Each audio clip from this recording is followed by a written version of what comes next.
Hi friends, ఒక యోగి ఆత్మకథ 4వ భాగం మొదలు పెడదాం. ఒకరోజు యోగానంద్ గారి స్నేహితుడు ఉపేంద్ర గారు వచ్చి, మీ ఇంటి దగ్గరలో ఉండే ఎగిరే బాబా గురించి నీకు తెలుసా అన్నాడు. యోగానంద్ గారు స్కూల్ నుండి ఇంటికి వస్తూ ఆ స్వామి గారి ఇంటి దగ్గర ఆగి లోపలికి వెళ్దాం అనుకున్నారు. ఆ స్వామి సేవకుడు ఆయన్ని అడ్డగించారు. ఈలోగా ఆ స్వామి వచ్చి, యోగానంద్ గారిని ఇప్పుడు అడ్డగించొద్దు, ఆయన ఎప్పుడు కావాల్సి అప్పుడు రానిమ్ము అని చెప్పారు. ఆ స్వామి పేరు బాదురి మహస్య. ఆయన పటాంజలి ప్రాణాయామంలో అన్నిటిలోనూ సిద్ధి పొందారు. ఆయన భస్త్రిక ప్రాణాయామం చేస్తూ ఉంటే ఆ గదిలో తుఫాను వచ్చినట్టు గాలి హోరెత్తించేది. బాదురి మహస్య గారు ఆ ఇల్లు నుంచి 20 సంవత్సరాలు బయటికే కదలలేదు. యోగానంద్ గారు, స్వామి, మీరు 20 సంవత్సరాలు ఈ ఇంటి నుంచి బయటికి ఎందుకు కదలలేదు అని అడిగారు.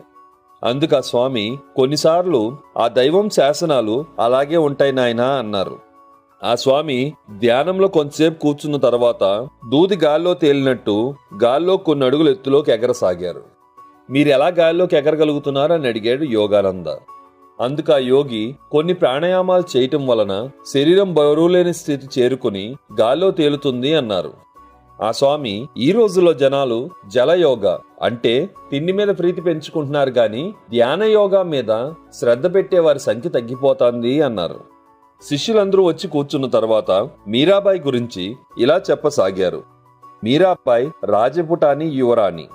ఆవిడ తన రాజరికం వదిలేసి యోగుల దగ్గర శిష్యరికం చెయ్యాలనుకుంది. ఒకరోజు పెద్ద సన్యాసి అయిన సనాతన గోస్వామి గారి దగ్గరికి వెళ్లి శిష్యరికం ఇస్తారా అని అడిగింది. అందుకు ఆయన, ఆడవారిని చేర్చుకోను అన్నారు. అందుకు మీరాబాయి గారు, ఈ సృష్టిని నడిపించే పరమాత్మ ఒక్కరే మగవాడు, ఆయన ముందు మనమందరం ఆడవారమేగా అన్నారు. ఆ సత్సంగం అయిన తర్వాత స్వామివారి యోగానందతో, ఈ ప్రపంచంలో ఉన్న వారిలో ఎక్కువ మంది తప్పక దేవుణ్ణి పూజిస్తున్న వారే కాని బయట ప్రపంచంలో తన పరిస్థితి ఏమవుతుందని భయంతో బతికేవారే కాని మనకు గాలి నీరు ఇచ్చే దైవం మన మంచి చెడ్డలు చూసుకుంటారని ఆనందంతో పూజించేవారు ఎంతమంది ఉన్నారు అన్నారు. యోగానంద గారు ఆ స్వామి దగ్గర సెలవు తీసుకుని ఇంటికి వెళ్లారు. ఒకరోజు యోగానంద గారు తన ఇంటి దగ్గరే ఉండే ప్రపంచ ప్రఖ్యాత భారతదేశపు శాస్త్రవేత్త జగదీష్ చంద్రబోస్ గారిని కలిశారు. ఆయన, ఒకరోజు నా పరిశోధనశాలకు రా అని చెప్పారు. జగదీష్ చంద్రబోస్ గారు మొక్కల మీద, మెటల్స్ మీద చేసిన రీసెర్చ్తో యావత్ ప్రపంచాన్ని విస్మయానికి గురిచేసి ఆయన మేధస్సుతో దాసోహం చేసుకున్నారు. యోగానంద్ గారు బోస్ గారి ప్రయోగశాలకు వెళ్లి ఆయన్ని కలిశారు. జగదీష్ చంద్రబోస్ గారు ఆయన చేస్తున్న ప్రయోగాలు చూపించడం మొదలుపెట్టారు. మొక్కలు నీళ్లు పోస్తే పెరుగుతాయని మనం అనుకుంటాం, కానీ వాటి గురించి మనకేమీ తెలియదు అని చెప్పి ఆయన దగ్గర ఉన్న పరికరాల్ని మొక్కకు పెట్టారు. ఆ పరికరాలు మనిషి హృదయంలో వచ్చే తేడాలను గుర్తించే ఈసీజీ మెషిన్స్ వంటివి. యోగానంద్ గారు ఆ పరికరాలు ఆలోచన శక్తి లేని మొక్కలకు ఎలా పనిచేస్తాయి అని అడిగారు. దానికి బోస్ గారు, వాటికి ఆలోచన, మేధాశక్తి లేదా అని నవ్వారు. ఆ మొక్క ఆకుని కత్తెరతో కట్ చేయబోయారు. అదే సమయంలో మెషిన్లో స్పైక్ వచ్చింది. అంటే ఆ మొక్క కత్తెరతో కట్ చేయబోతున్నారని భయపడిందనమాట. మనం పనిలేక మొక్కలు చెట్లను పాడు చేయటం, మన పేర్లు చెక్కడం చేస్తున్నాం. అలా చేయటం వలన వాటికి ఎంత బాధ వేస్తుందో మనకు అర్థం కావటం లేదు. బోస్ గారు ఆకుల మీద ఆకులను కట్ చేస్తూ వెళ్లారు. ఆ మెషిన్లో స్పైక్స్ వస్తూనే ఉన్నాయి. ఆ మొక్క చనిపోయిన తర్వాత స్పైక్స్ రావడం ఆగిపోయింది. అప్పుడు బోస్ గారు చెట్టు ఒక చోట నుంచి తీసి మరొక చోట మారిస్తే ఎందుకు చనిపోతుందో తెలుసా అని అడిగారు. అందుకు యోగానంద్ గారు, తెలియదు అన్నారు. బోస్ గారు, మనిషికి మొత్తుమంది ఇవ్వకుండా సర్జరీ చేస్తే ఎలా బతకడో మొక్క కూడా అంతే అన్నారు. అప్పుడు బోస్ గారు ఒక మొక్కను మెషిన్ కనెక్ట్ చేసి మొక్క మీద ఒక గాజు సీసా పెట్టి దాంట్లో క్లోరోఫామ్ పంపించారు. తర్వాత ఆ చెట్టు ఆకుల్ని కత్తిరించడం మొదలుపెట్టారు. కానీ మెషిన్లో ఏమీ నమోదు కాలేదు. అంటే క్లోరోఫామ్ ఇవ్వడం వలన మొక్క స్పృహ తప్పింది, అందుకే దానికి ఏ బాధ తెలియలేదు అని అన్నారు. అది చూసి యోగానంద గారు విస్మయానికి గురయ్యారు. మానవ మేధస్సును మించిన ఆలోచించే శక్తి మొక్కలకు ఉన్నాయి. అవి మనుషులు ఎప్పుడు ఆనందంగా ఉన్నారు, ఎప్పుడు బాధపడుతున్నారు అని తెలుసుకోగలవు. యోగానంద్ గారు ఆయన దగ్గర సెలవు తీసుకుని వెళ్లిపోయారు. ఇక్కడ చెప్పుకోవాల్సిన విషయం ఏమిటంటే, జగదీష్ చంద్రబోస్ గారు అత్యంత పేరు ప్రఖ్యాతులు గాంచిన శాస్త్రవేత్త. ఆయన మొక్కల మీద చేసిన పరిశోధనకు రాయల్ అకాడమీ సత్కరించింది. ఆయన మొక్కల గురించి చేసిన పరిశోధన ఎంతో విలువైందని యావత్ ప్రపంచం నమ్మింది. కొంతకాలానికి యోగానంద గారికి మాస్టర్ మహాశయ అనే సాధువుతో పరిచయం ఏర్పడింది. ఒకరోజు యోగానంద గారు ఆయన్ని దర్శించడానికి వెళ్లారు. అప్పుడు ఆ స్వామి, కూర్చో నాయనా, నేను సృష్టిని నడిపించే మాతతో మాట్లాడుతున్నాను అన్నారు. తర్వాత యోగానంద గారు, నేను కూడా ఆ మాతను దర్శించగలనా అని అడిగారు. అందుకు ఆ స్వామివారు, రాత్రికి దర్శనమిస్తుందిలే అన్నారు. ఆ రోజు రాత్రి యోగానంద గారికి ఒక వెలుగు రూపంలో దర్శనమిచ్చి మాయమైంది ఆ అమ్మవారు. రోజు మధ్యాహ్న సమయంలో యోగానంద గారు ఆ స్వామిని దర్శించేవారు. ఒకరోజు యోగానంద గారు, మీరు నన్ను శిష్యులుగా తీసుకుంటారా అని అడిగారు. అందుకు ఆ స్వామి, నీ గురువు నేను కాదు, ఆయన త్వరలో నీ కోసం వస్తారు అన్నారు. యోగానంద గారు మహాశయ గారు ఒకరోజు కాళికాదేవి గుడికి వెళ్లారు. మాస్టర్ మహాశయ పరమహంస యోగానంద గారి శిష్యులు.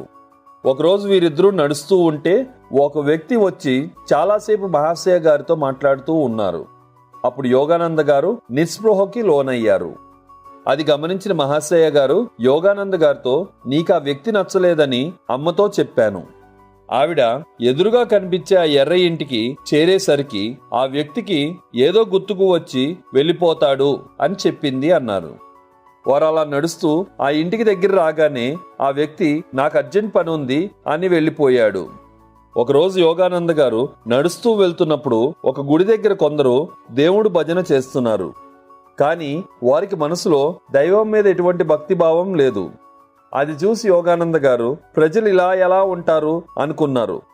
ఈలోగా ఎక్కడి నుండో మాస్టర్ మహాశయ గారు అక్కడికి వచ్చి, ఈయన ఏదో చెప్పేలోగా, నీకు తెలియదా, దైవనామస్మరణం అజ్ఞానుల నోటి నుండి అయినా సరే జ్ఞానుల నోటి నుండి అయినా సరే ఎంతో మధురంగా ఉంటుంది అన్నారు.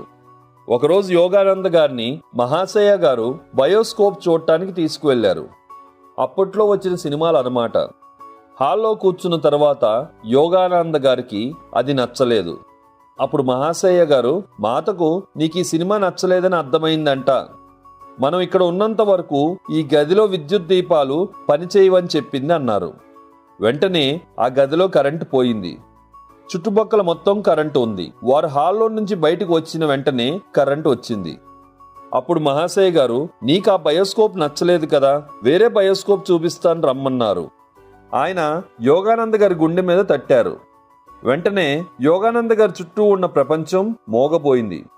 రోడ్ల మీద గుర్రపు బండ్లు వెళ్తున్నాయి. మనుషులు మాట్లాడుతున్నా ఎటువంటి శబ్దం రావట్లేదు. కొంతసేపు ధ్వని లేని సినిమా చూసినట్టు అనిపించింది యోగానంద గారికి. కొంతసేపు తర్వాత మహాశయ గారు మళ్ళీ ఆయన హృదయం మీద తట్టారు. వెంటనే శబ్దాలు వినపడటం మొదలుపెట్టాయి. ఆ అనుభవం నుంచి తేరుకుని యోగానంద గారు మహాశయ గారి పాదాభినందనం చేశారు. యోగానంద గారు దేవుడి మీద భారం వేసి ఎగ్జామ్స్ పాస్ అవ్వలేం కదా, నేనే చదవాలి కదా అనుకున్నారు. యోగానంద గారు క్లాస్ రూమ్లో తక్కువ, యోగులతో ఎక్కువ ఉండేవారు. ఆయన, నేను పాస్ అవ్వకపోతే దైవాన్వేషణ చేయలేను, ఏం చెయ్యాలా అనుకున్నారు. ఒకరోజు ఆయన క్లాస్మేట్ అయిన నంటూ కనిపించి, ఇలాగైతే ఎలా పాస్ అవుతావు అని అడిగారు. నీకు నేను నేర్పిస్తాను అని యోగానంద గారికి చదువులో సహాయం చేయసాగారు.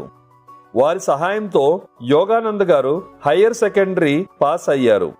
తండ్రి గారి దగ్గరికి వెళ్ళి, మీరు చెప్పినట్టే చదివాను, నాకు మీరంటే ఎంతో ప్రేమ ఉంది, కానీ మీ మీద ఉన్న ప్రేమ కంటే ఎన్నో రెట్లు ఎక్కువ ప్రేమ ఈ సృష్టిని నడిపించే ఆ తండ్రి మీద ఉంది. నేను బెనారస్ లో శ్రీ భరత్ ధ్యాన మండల్లో చేరదామనుకుంటున్నాను అన్నారు. అందుకు తండ్రి సరే అన్నారు. ఆ రోజు యోగానంద గారు సోదర సోదరీమణులను విడిచి వెళ్ళవలెను అని 2 గంటలు ఏడ్చారు. తర్వాత ధైర్యం తెచ్చుకుని బెనారస్ వెళ్లి ఆశ్రమంలో చేరారు. చేరిన తర్వాత గదిలో కూర్చుని ధ్యానం చేసుకుంటూ ఉంటే ఎవరో ఒకరు పిలిచి, దైవాన్ని తర్వాత ఎదుగుదాం, పని చేయడానికి రా అనేవారు. అప్పుడు యోగానంద గారు వారి గురువు గారైన ధ్యానానంద గారి దగ్గరికి వెళ్లి, నేను ధ్యానం చేసుకోవడానికి వచ్చాను, ఇక్కడ అటువంటి వాతావరణం కనబట్టలేదు అన్నారు. దయానంద్ గారు శిష్యులను పిలిచి, యోగానంద గారికి ఎవరూ పని చెప్పకండి, అతను నిదానంగా తన పనులు నేర్చుకుంటాడు అన్నారు. ఒకరోజు దయానంద్ గారు యోగానంద్ గారిని పిలిచి, మీ నాన్నగారిని ప్రతి నెల డబ్బులు పంపించడం మానేయమను అని చెప్పారు. అలాగే యోగానంద, నువ్వు తిండి తగ్గించి ఆకలి అలవాటు చేసుకో అన్నారు. యోగానంద గారికి ఇంట్లో ఉన్నప్పుడు టైంకు తినడం, ఇష్టం వచ్చినంత తినడం బాగా అలవాటు. యోగానంద్ గారు పద్ధతి మార్చుకోవటానికి ఒకరోజు మొత్తం ఉపవాసం ఉండి తర్వాత రోజు పంచభక్ష పరవాన్నాలు పెడతారు కాబట్టి బాగా తినవచ్చు అనుకున్నారు. అందుకని ఆ రోజంతా ఉపవాసం ఉన్నారు. ఆకలి బాధలు అనుభవిస్తూ మరుసటి రోజు మధ్యాహ్నం భోజనం కోసం ఎదురు చూడసాగారు. మధ్యాహ్నం సమయం అయింది. భోజనం సమయానికి వెళ్లబోతే దయానంద్ గారు వస్తున్నారు. ఆయన వస్తున్న ట్రైన్ లేట్ అయింది. ఆయన వచ్చే వరకు భోజనం ఉండదు అన్నారు. కొంత సమయం అయ్యేసరికి దయానంద్ గారు వచ్చారు. అమ్మయ్య, ఇప్పుడు భోజనం పెడతారు అనుకున్నారు యోగానంద గారు. కానీ దయానంద్ గారు స్నానం చేసి ధ్యానం చేసుకుని వస్తారు, అప్పుడు వరకు భోజనం పెట్టారన్నారు. దయానంద్ గారు 2 గంటల తర్వాత వచ్చారు. అప్పుడు భోజనం పెట్టారు. ఆ సమయంలో యోగానంద్ గారికి ప్రాణం పోయినంత పని అయింది.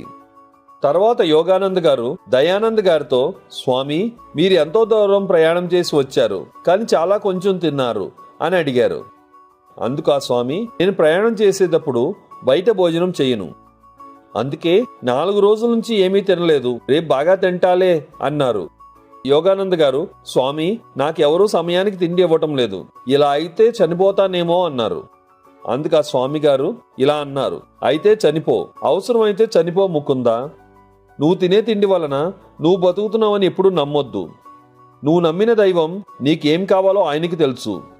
నువ్వు తినే అన్నం వలన నీకు ఓపిక వస్తుందనడం భ్రమ. దైవం మనలోని ఊపిరి ఆపేస్తే మనం మరణిస్తామన్నారు. ఆయన సమాధానంతో యోగానంద్ గారు శాంతించారు.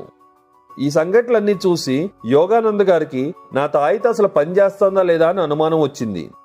వెంటనే గదికి వెళ్లి తాయితుని జాగ్రత్తగా దాచిన పెట్టి తాళం తెరిచి చూశారు. అందులో భద్రంగా ఉంచిన తాయిత్తు ఆ సన్యాసి చెప్పినట్టే మాయమైపోయింది. అప్పుడు యోగానంద గారు ఏడుస్తూ, సృష్టిని నడిపించే మాత, నా జీవితంతో ఇలా ఎందుకు ఆడుకుంటున్నావు? నా గురువుగారు ఎప్పుడు వస్తారు? నా తాయిత్ ఎటు వెళ్ళిపోయింది? నన్ను పట్టించుకోవా అని ఏడవసాగారు. ఆ సమయంలో ఎక్కడి నుంచో నీ గురువు ఈరోజు వస్తారు అని వినిపించింది. ఇలా ఆడగొంతో మాట్లాడింది ఎవరా అని ఆలోచిస్తూ ఉండగా ఆయన స్నేహితుడు హబ్బు, ముకుంద, మెడిటేషన్ ఆపి నాకు సహాయం చేయి అని అరుస్తున్నాడు. కిందకు వెళ్లిన యోగానంద్ గారితో హబ్బు, మార్కెట్కి వెళ్ళాలిరా అన్నారు. యోగానంద్ గారు తన స్నేహితుడితో కలిసి మార్కెట్కి వెళ్లి కావలసిన సామాన్లు కొనసాగారు. అలా మార్కెట్లో నడుస్తూ ఒక సన్నని సందులోకి చూశారు. అక్కడ కాషాయం దుస్తులు ధరించిన ఒక సాధు ఆ సందు చివరన కదలకుండా నుంచుని ఉన్నారు. ఆయన చూసినప్పుడు యోగానంద్ గారికి ఎవరో తెలిసిన వ్యక్తిలా అనిపించింది. అది నా భ్రమ అనుకుని ముందుకు నడవసాగారు యోగానంద్ గారు. కొంచెం ముందుకు వెళ్లేసరికి కాళ్లు బరువు పెరిగి కదలలేని స్థితికి వచ్చేశాయి. అనుమానంతో ఆ సాధువు వైపు నడిస్తే కాళ్లు తేలికబడసాగాయి. ఆ యోగి నన్ను ఆకర్షిస్తున్నాడు అనుకుని ఆయన దగ్గరికి వెళ్లారు. ఎన్నోసార్లు ధ్యానంలో యోగానంద్ గారికి కనిపించిన రూపం అదే. ఇంతకాలం పట్టిందా స్వామి నా మీద దయ చూపడానికని ఆయన కాళ్ల మీద పడ్డారు యోగానంద. ఈ కథ ఇక్కడితో ఆపేద్దాం. మరొక భాగంతో మళ్ళీ కలుద్దాం. Bye friends.